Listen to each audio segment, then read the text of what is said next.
The ship was going down. 43 passengers.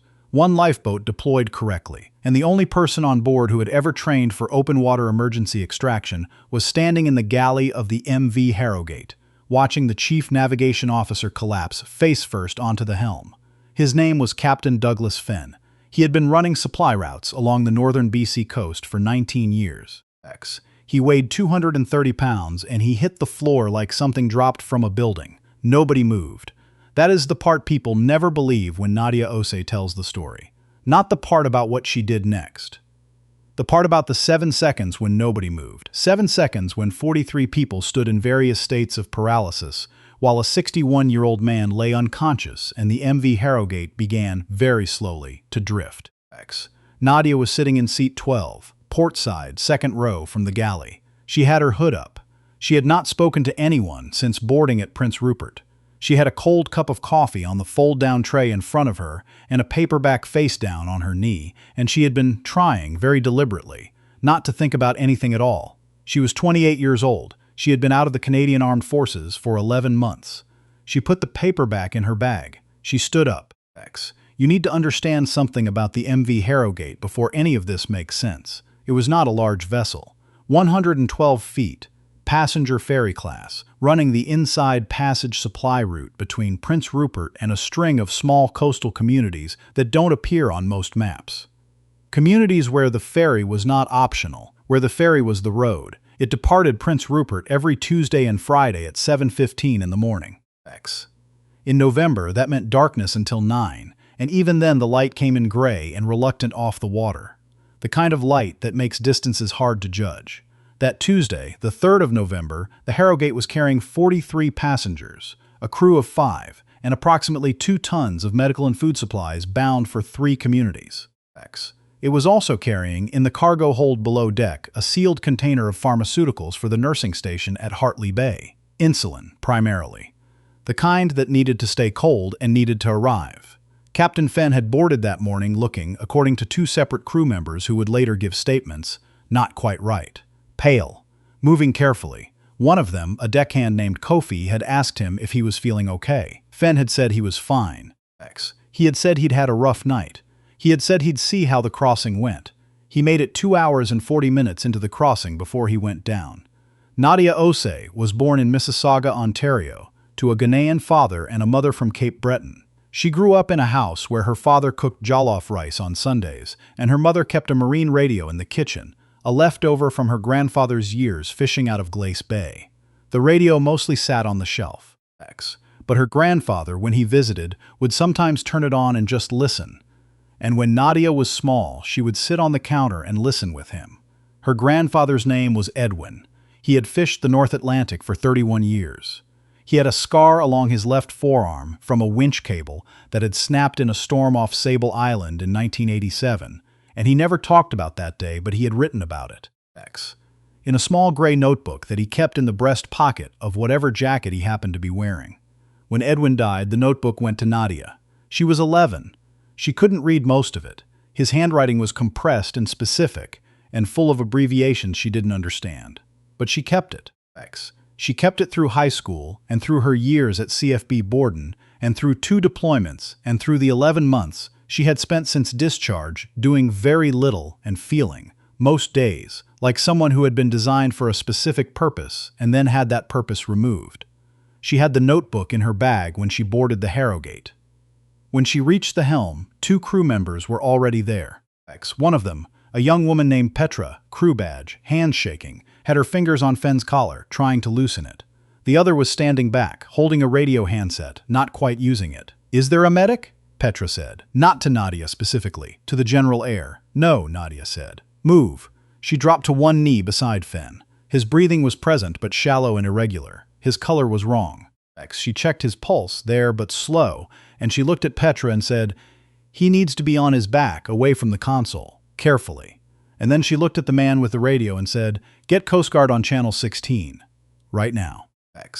Tell them we have a medical emergency on the Harrogate, 2 crew non-functional." There was a second officer slumped in the rear chair. She had noticed him when she came in. She had cataloged it without stopping, and we need immediate guidance. The man looked at her. "Go," she said. He went. She stood up. She looked at the helm. She had never operated a vessel this size. She had operated a rigid inflatable in training conditions. She had logged time on a 12-foot aluminum boat on Lake Simcoe the summer she was 14. She had read her grandfather's notebook enough times that she could have recited the key passages without thinking. She sat down in the captain's chair. The Harrogate had drifted 14 degrees off course. The water on the port side was getting shallower. She could see it in the depth display. A number she recognized was wrong before she fully understood why she recognized it.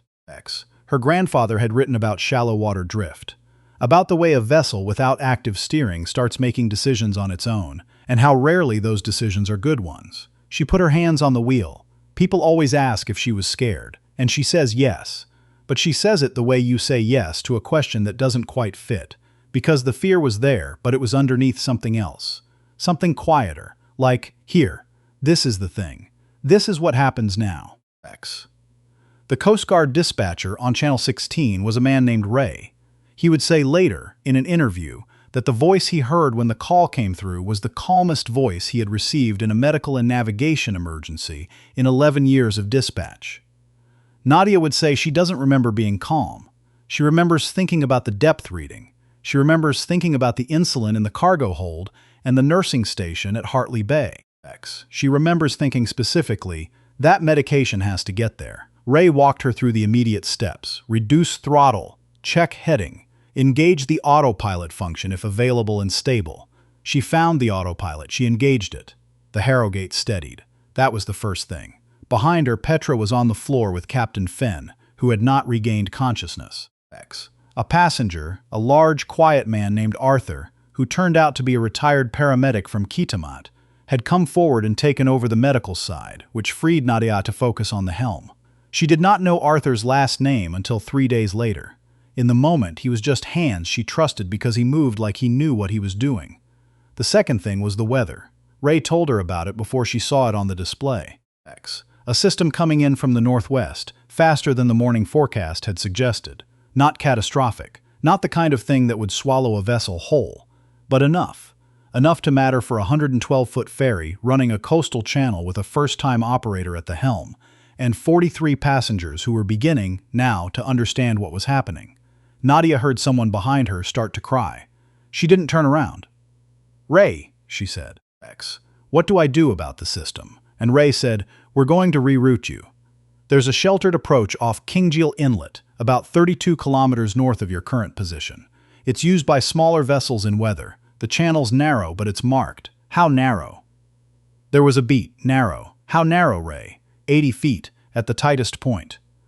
The Harrogate was 112 feet long. She didn't say anything for a moment. "That's the beam, not the length," Ray said. "You've got room, but you'll need to take it slow and you'll need to take it straight." She had been in narrow spaces before, not on water. In Kandahar, in a vehicle corridor that her commanding officer had looked at and said was fine, and that had turned out very much not to be fine. She had gotten 3 people out of that corridor. She had done it by not thinking about the walls. "Okay," she said. "Walk me through the turn." There is a stretch of about 40 minutes between the rerouting decision and the inlet approach that Nadia has said she remembers in pieces. Not because she was panicking, she was not, but because her focus was so specific that peripheral things dropped away. She remembers the feel of the wheel. She remembers Ray's voice in intervals. She remembers the depth display and the heading display and the way the gray water looked through the forward windows as the chop started to build. She remembers at some point reaching into her bag without fully deciding to and pulling out her grandfather's notebook and setting it on the console beside her. She didn't open it. She just put it there. She couldn't have explained why. It felt like the kind of thing you do. Petra, at some point, came and stood beside her. Not to help, there was nothing Petra could do at the helm that Nadia couldn't do better in that moment. But she stood there, and that was something. "Is he going to be okay?" Nadia asked. She meant Fenn. "I don't know," Petra said. "Arthur thinks it might be his heart." Nadia nodded. She kept her eyes on the water. "You've done this before?" Petra said. "Not this," Nadia said. "Other things." "What things?" "Things where the option of stopping wasn't available." Petra was quiet for a moment. Then, "You're military." "Was." "What branch?" "Infantry. JTF-2 support last 2 years." Another pause. My cousin was JTF too, Petra said. And then, because she didn't know what else to do, she put her hand briefly on Nadia's shoulder, and then she took it away and went back to check on the captain. The inlet approach took 19 minutes. Ray guided her through it in real time, calling distances and heading adjustments in a steady, unhurried voice that Nadia has said she is still grateful for. 80 feet at the tightest point, but the Harrogate's beam was 22 feet, which meant she had approximately 29 feet of clearance on each side if she held the center line. She held the center line. She took it at 4 knots. Any slower and the crosswind would push her. Any faster and a correction error would matter more than she wanted it to. 43 passengers behind her. Nobody spoke. She could hear Arthur's voice, low and calm, still working on Finn. She could hear the engine. She could hear the water against the hull in a different register than it had been in open channel. Tighter, more contained. She could hear her own breathing. The forward windows showed her rock and water and the marked channel and very little else. The Harrogate moved through it like something that had been told exactly what to do. When they cleared the inlet into the sheltered water on the other side, Ray said, "You're through. Nice work." Nadia let out a breath she did not know she had been holding. Behind her, someone started clapping, then more people, then all of them. She didn't turn around. She was busy bringing the vessel to anchor in the sheltered water, following Ray's instructions, step by step until it was done. Until the Harrogate sat still on flat water, and the Hartley Bay Coast Guard auxiliary vessel was already visible in the distance, coming toward them. Then she turned around. Captain Douglas Finn was airlifted to Mills Memorial Hospital in Terrace. He had suffered a major cardiac event. He survived, which his cardiologist later said was in no small part because of the speed and quality of the care he received from Arthur. Arthur Swan, it turned out retired paramedic, 22 years with the BC Ambulance Service, who had been on his way to visit his daughter in Klemtu and had almost missed the boat because of a slow coffee line at the ferry terminal. The second officer, a younger man named Theo, had fainted due to a vasovagal episode, a stress response. He was fine.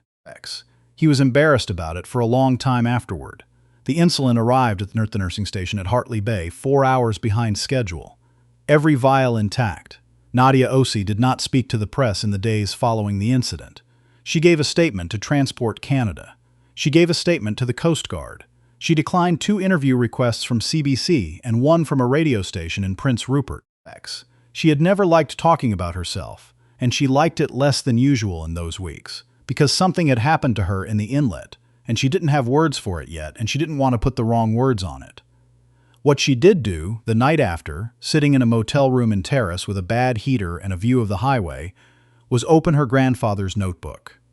She had read it before, many times, but that night she turned to a passage she had always skimmed past, a description of a storm off the Haida Gwaii, 1979, that Edwin had navigated alone when his deckhand went overboard and was recovered but couldn't continue. Her grandfather had been 24 years old. He had written about the fear, which she had read before. But that night she read the sentence after it, the one she had always moved past without stopping. The fear is real, and the fear is correct. The fear knows something is at stake. What you do with that information is the whole of it. She sat with that for a long time. Then she closed the notebook and put it back in her bag, where it had lived since she was 11 years old, and she turned off the light, and for the first time in 11 months she slept without waking up once. There are things Nadia learned later that she didn't know at the time. She learned that her grandfather Edwin had applied, in 1984, to the Canadian Coast Guard Auxiliary. He had been rejected on the basis of a technicality related to his vessel classification. He had reapplied in 1986 and been rejected again. He had never tried a third time. He had kept fishing. He had kept writing in the notebook. She learned this from her mother, who told her 2 weeks after the Harrogate incident, unprompted, during a phone call that had started as something else. Her mother said, "Your grandfather always thought he was supposed to do something official. I think it killed him a little that it never happened." And then her mother said, "He would have loved to know about this. He would have loved it so much." Nadia didn't say anything for a moment. Then she said, "I think he knew." Her mother laughed a little at that, the polite laugh you give something you're not sure about. But Nadia meant it, not in a mystical sense. In the sense that the notebook had been in her bag.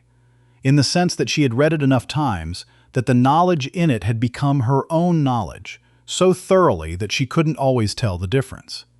In the sense that Edwin Osei had spent 31 years writing down everything he had ever learned about the water, and then had given it to his 11-year-old granddaughter, and she had carried it for 17 years without fully understanding why.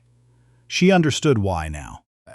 In January, Nadia Osei received a letter from the Canadian Coast Guard. It was brief and formal, and it thanked her for her actions aboard the MV Harrogate on the 3rd of November and commended her composure and her skill. It noted that her actions had almost certainly prevented the loss of the vessel and had preserved the safety of all 43 passengers aboard. She read it at the kitchen table of the apartment she had just signed a lease on in Prince Rupert. The window faced west, toward the water. She had applied, the week before, for a marine certification program, entry level, the kind that took 18 months and ended with a Transport Canada endorsement, the kind that was the first step toward a captain's license. The letter from the Coast Guard went into a drawer. The notebook went on the desk beside the window. And Nadia Osei sat for a moment in the morning light coming off the water, and then she picked up a pen, and she opened to the first blank page she could find, and she started to write.